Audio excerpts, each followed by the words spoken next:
Welcome to Mind Set in Stone podcasts, where we dive deep into the most compelling books on the shelf. Join hosts Dave and Poppy as they uncover the stories, themes, and ideas that shape our understanding and inspire curiosity. Get ready to explore the big ideas that leave a lasting impact. Let's get started. All right, let's dive in.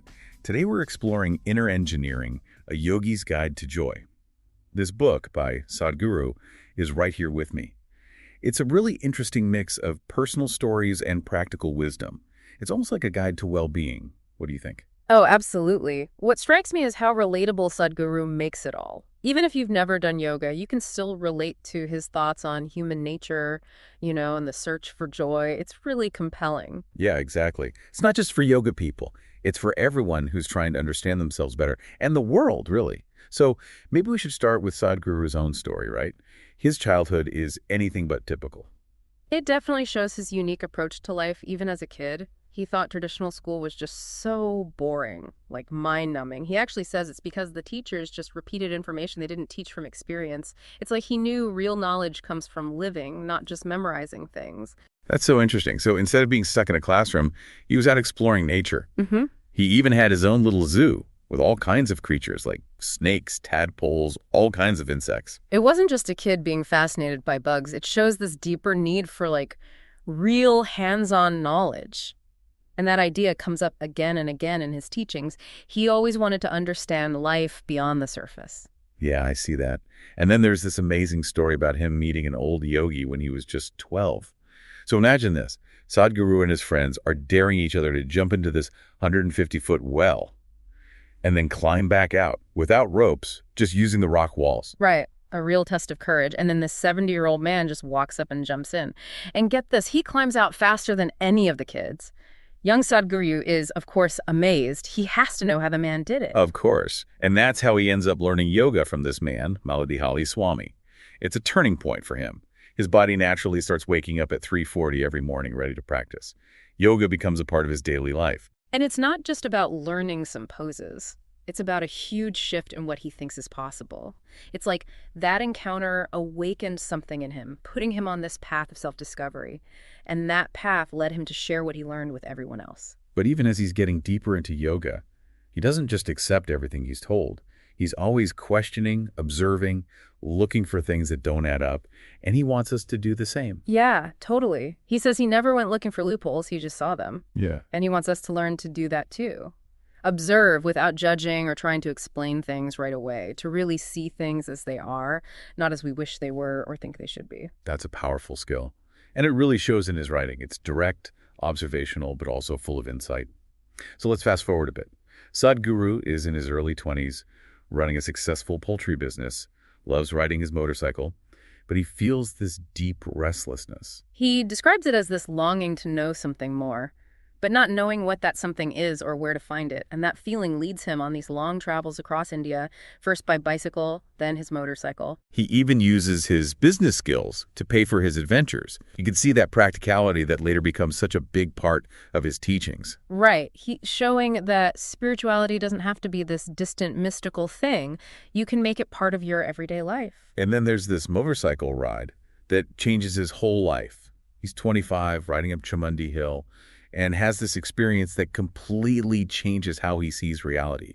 He actually says he went up and didn't come down. He tries to explain this, explosion of inner ecstasy, this feeling of being totally connected to everything, to his friends. They just think he must have taken something. It's like in that moment, he went beyond who he thought he was. Like his sense of self just disappeared. His whole reality changed, and he woke up to something much bigger. He saw how everything is connected. And it's not just a temporary high. This becomes his reality. People even notice his physical appearance changing. It's like by connecting to this deeper dimension, he's actually transformed. And this experience becomes the foundation for what he teaches. He's not just talking about inner engineering as an idea, he's living it. He becomes proof that yoga and exploring yourself can really change you. And I find it fascinating that he didn't just retreat from the world after this. He actually used his business skills and that practical side of him to make this kind of transformation possible for others. That's what's so great about it. He connects the mystical with the everyday. You don't have to run away or live in a cave to find this potential inside you. He actually says, by changing ourselves, we can change the world around us. Which probably explains why so many different people connect with his teachings. Okay, so we've got the story of Sadhguru's journey. Now let's look at some of the big ideas he explores in the book. One that stands out is limitless responsibility. It's not just taking care of your own stuff. It's a way bigger idea. It's about understanding that our ability to respond extends to the entire universe. It's pretty radical, isn't it? It is, and it really challenges how we usually think about responsibility. Sadhguru uses this analogy of being trapped in a series of bigger and bigger cubicles. And no matter how big that cubicle gets, we still want to break free to go beyond those limits. So it's not about getting a bigger cubicle. It's about realizing we can go beyond those limitations completely. But how do we even start to understand that kind of responsibility? It feels huge, almost overwhelming. Sadhguru says it starts with changing our perspective. He says this desire for limitless responsibility isn't about wanting more stuff or experiences. It's about recognizing that we're connected to everything around us, to the whole cosmos. It's about understanding that we're not just isolated individuals, but part of something much bigger. So instead of feeling like things just happen to us, we can start to see ourselves as active participants in this huge web of life. That's a powerful shift. It really is, and it changes how we live our lives. When we see this interconnectedness, we realize our actions, our thoughts, even just being present, have an impact on the world around us. It's a reminder that we have the power to make a difference, not just in our own lives, but in the world as a whole.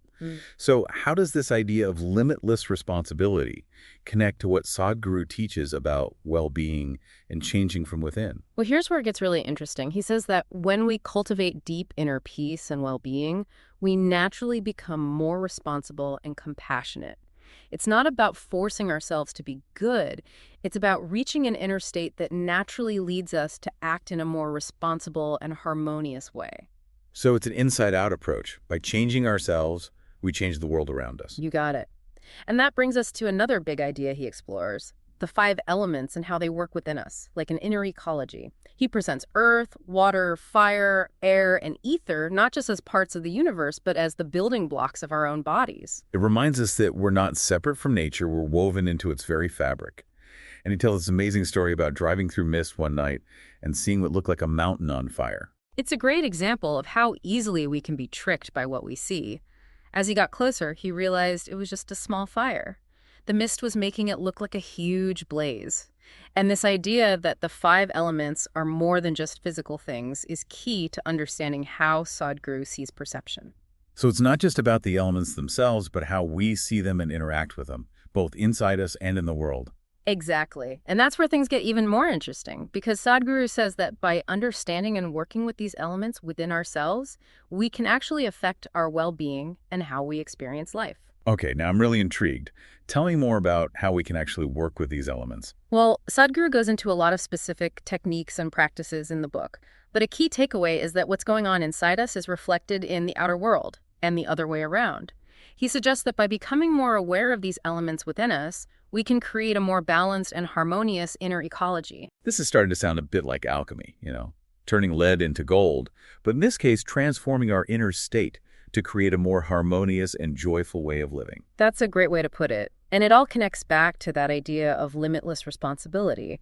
By becoming more aware of the elements within us and creating that balanced inner ecology, we naturally become more responsible and compassionate people.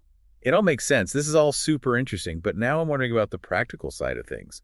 What are some things Sadhguru recommends for working with these elements and actually going through this inner transformation? Well, that's where things get really exciting, because he introduces a whole bunch of practices throughout the book, from simple breathing exercises to more advanced yogic techniques. Okay, hold on. Before we get ahead of ourselves, let's talk about the role of the intellect in all of this.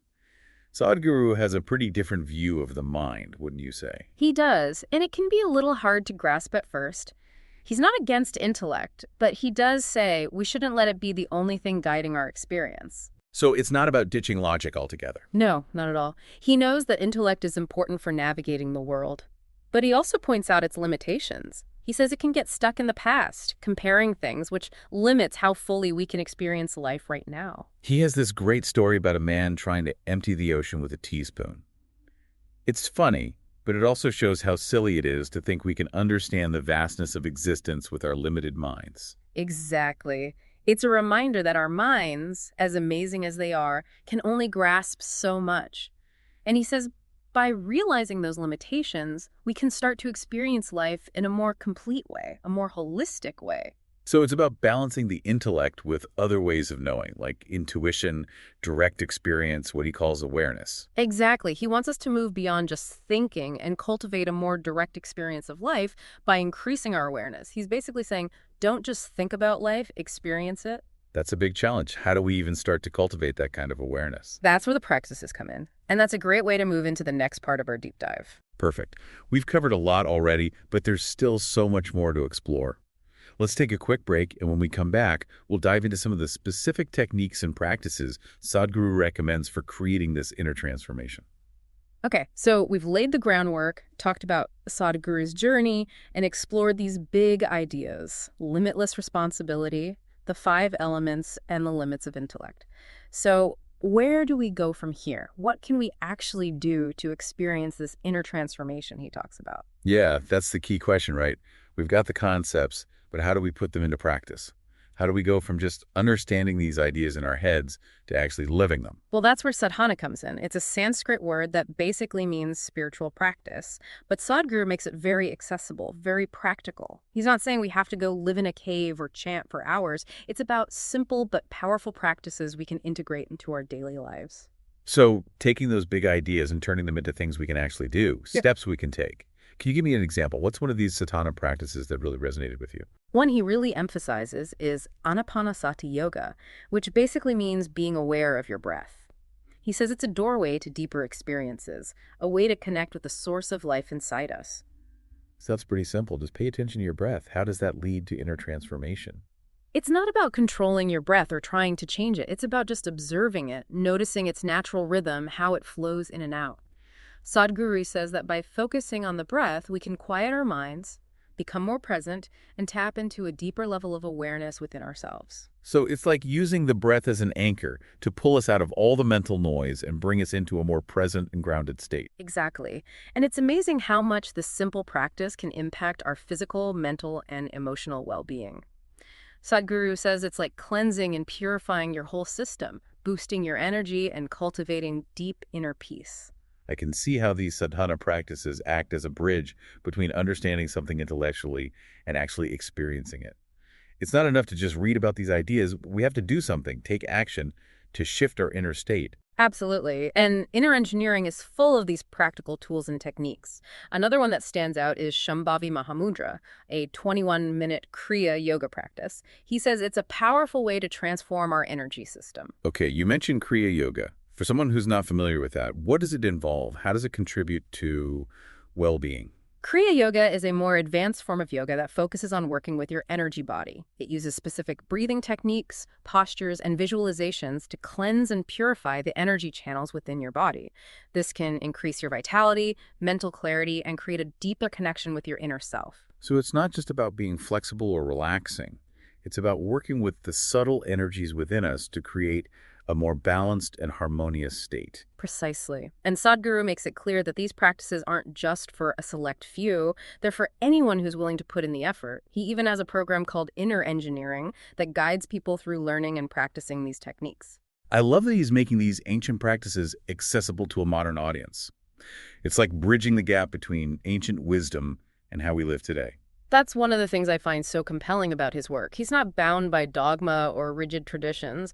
He's always finding new ways to adapt these practices to the challenges we face in the 21st century. So if someone is interested in trying these practices, where would you recommend they start? Well, the book itself is a great starting point. He explains various sadhana practices clearly, including breathing exercises, mindfulness techniques, even dietary recommendations. He stresses that even small, consistent effort can make a big difference over time. So it's not about making huge changes all at once or becoming a yoga master overnight. It's about making these practices part of your routine in a way that feels good and that you can stick with. Exactly. And if someone wants more structure and support, the inner engineering program offers a guided approach. Okay, so we've talked about sadhana. I'm curious to explore some other key themes from the book. One that stuck with me is Sadhguru's view on desire. He doesn't see it as something to suppress or deny. He actually suggests it can be a powerful tool for creation if we know how to use it consciously. That's right. He challenges the idea that desire is bad or something to be afraid of. Instead, he sees it as a natural expression of the life force within us. So it's not about getting rid of desire, it's about understanding it, working with it, and aligning it with what we truly want. Precisely. He uses this analogy of a river. A river can be a source of life and nourishment, but if it's not channeled properly, it can become destructive. So it's about directing our desires, focusing them on what truly matters to us. Exactly. He really emphasizes the importance of being clear, focused, and unwavering in our commitment when it comes to manifesting our desires. It's not enough to just wish for something. We have to take action and align our energy with our intentions. Absolutely. And he also warns against falling into the trap of wanting things just because we think they'll make us happy. He encourages us to really examine our desires, question why we want them, and make sure they're aligned with our well-being and purpose. It's about becoming more aware of what we're really seeking, instead of just chasing fleeting pleasures or needing approval from others. Right. And that leads to another important point he makes. The difference between pleasure and joy. He says pleasure is often fleeting and depends on external things, while joy is a more stable and lasting state that comes from within. So joy isn't something we find out there in the world, it's something we cultivate within ourselves. Exactly. And he says that one of the key ways to cultivate joy is through practicing yoga and inner engineering. It's about creating that balanced and harmonious inner state that doesn't depend on things outside of ourselves. That's a great way to put it. And that inner state of joy naturally leads us to act in a more responsible and compassionate way. It's like that ripple effect we talked about. By changing ourselves, we change the world around us. Precisely. And that brings us to another important theme: being grateful and appreciating the gift of life.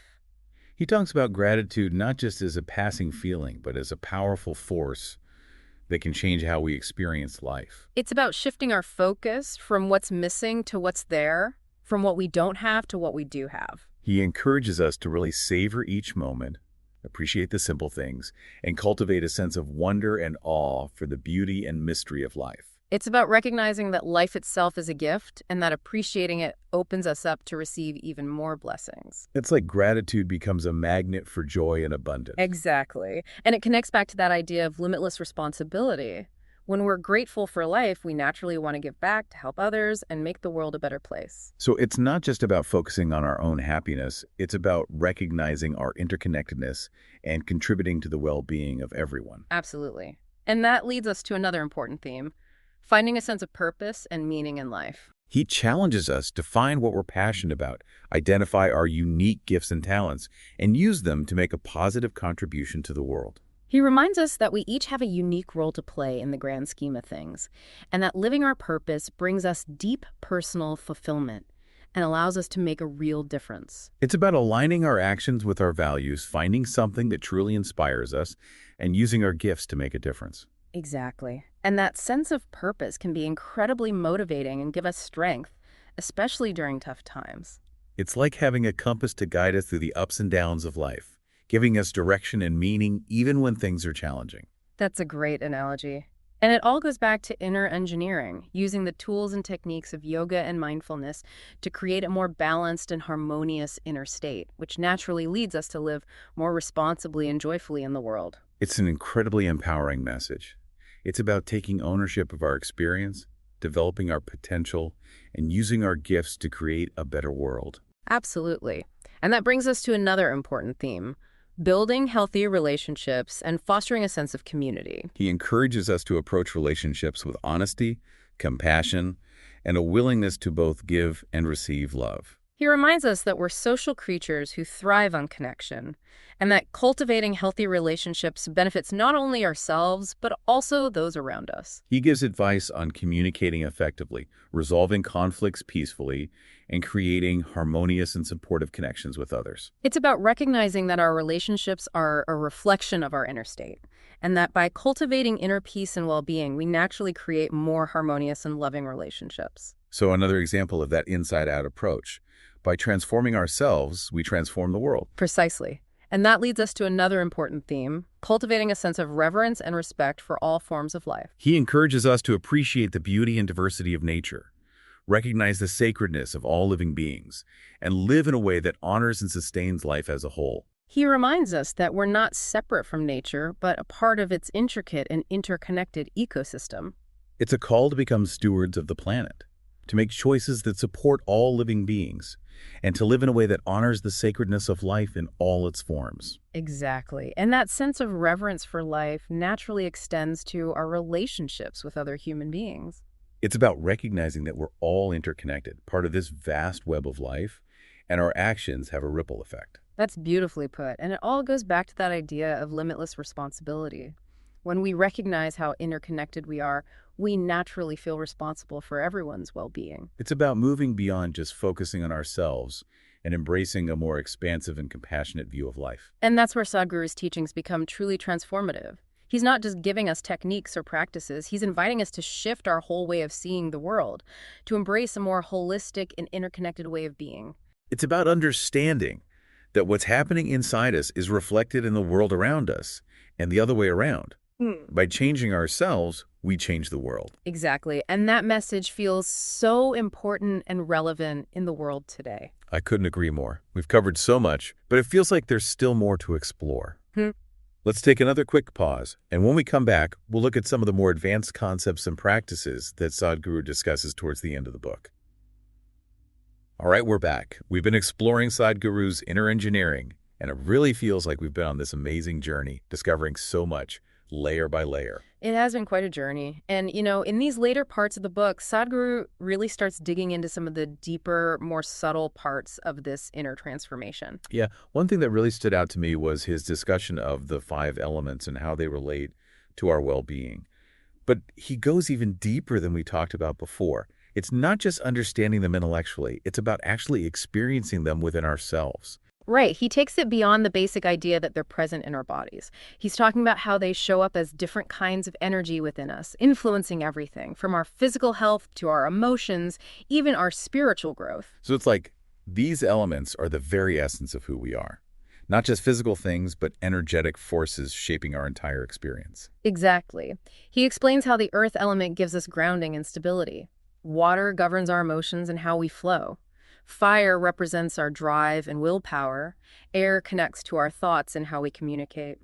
And ether links us to a higher level of consciousness. That's incredible to think that by understanding and working with these elements inside ourselves, we can actually improve our well-being. That's exactly what he's suggesting. He gives specific practices and techniques for balancing and harmonizing these elements. He uses everything from yoga postures and breathing exercises to what we eat and even simple changes to how we live. Okay, so we have these 5 elements inside us, shaping our experience. What else does Sadhguru explore in these last chapters? Well, he starts getting into some of the more mystical aspects of yoga, like the concept of Kundalini energy. He describes it as this powerful force that's dormant at the base of our spine. I've heard of Kundalini energy, but honestly, it always seemed a bit out there, a bit too mystical. How does Sadhguru explain it? He describes it as a potent form of energy that can transform our consciousness. It can lead us to higher states of awareness. He even compares it to a coiled serpent that, when awakened, rises up through the spine and activates different energy centers, the chakras along the way. So it's not just some abstract idea, it's a real energy that's within us and can be awakened through specific practices? That's right. But he's very clear that awakening this Kundalini energy is serious business. It takes proper preparation, guidance, and a certain level of maturity and self-awareness. It sounds like a powerful process, but maybe one that could be disruptive if not approached carefully and respectfully. Exactly. That's why he stresses finding a qualified teacher and taking a gradual, step-by-step approach. So it's not about forcing things or trying to have some mystical experience overnight. It's about creating the right conditions within ourselves for this energy to awaken naturally and safely. That's the key. And he says when Kundalini energy is awakened in a balanced, harmonious way, it can bring about profound states of bliss, creativity, and spiritual insight. Wow, it's amazing to think about this incredible potential we have inside, just waiting to be unlocked. So we've talked about the 5 elements and Kundalini energy. What other advanced concepts does Sadhguru explore? He goes even deeper into the nature of consciousness itself. He challenges the view that consciousness is limited to the brain. He says it's a fundamental part of existence, present in all of creation. So it's not just happening inside our heads. It's a field of energy that connects us to everything around us. Exactly. And he suggests that practices like yoga and meditation can help us expand our consciousness beyond the limits of our individual ego. We can experience a deeper sense of connection with all of life. It's like tapping into a universal consciousness, an awareness that goes beyond the boundaries of who we think we are. That's beautiful. Yeah. And he says this expansion of consciousness can lead to profound insights, a deep sense of peace, and a more compassionate and loving way of being in the world. It's truly inspiring to think about our capacity to go beyond our limited selves and connect to something so much greater. And it all circles back to that idea of limitless responsibility. When we experience this expanded consciousness, we naturally feel a deeper responsibility for everyone's well-being. It's like our capacity for compassion grows to include not just ourselves and those we love, but all beings. Perfectly said. And that brings us to a more harmonious and fulfilling way of life. A life that aligns with our highest aspirations and our deepest sense of purpose. Wow, this has been an incredible deep dive. We've covered Sadhguru's journey, explored those core concepts like limitless responsibility, the 5 elements, and sadhana. We even touched on some of the more advanced aspects of yoga and consciousness. It's been a truly enriching exploration. I hope our listeners feel inspired to continue their own journey of inner transformation. I think Sadhguru provides a really compelling and practical guide for anyone who's searching for a deeper understanding of themselves and the world. Whether you're experienced with yoga or just starting to explore these ideas, inner engineering has so much wisdom and practical guidance to offer. Absolutely. And what's so powerful is his emphasis that this journey isn't about running away from the world. It's about engaging with it more fully, more consciously, and more compassionately. It's about becoming the best versions of ourselves so we can help create a better world for everyone. Beautifully said. Well, I think it's time for us to wrap up this deep dive. Thank you for joining us as we explored inner engineering. We'll be back next time with another fascinating topic and a whole new set of sources to unpack. Until then, keep exploring. We hope you're leaving with fresh insights and a spark of inspiration. Remember to subscribe, leave a review, and check back for more episodes as we dive into new worlds of thought, one book at a time. Until then, keep your mind set in stone and your curiosity open. This has been a Big L Riz Media podcast, where big ideas meet lasting impressions.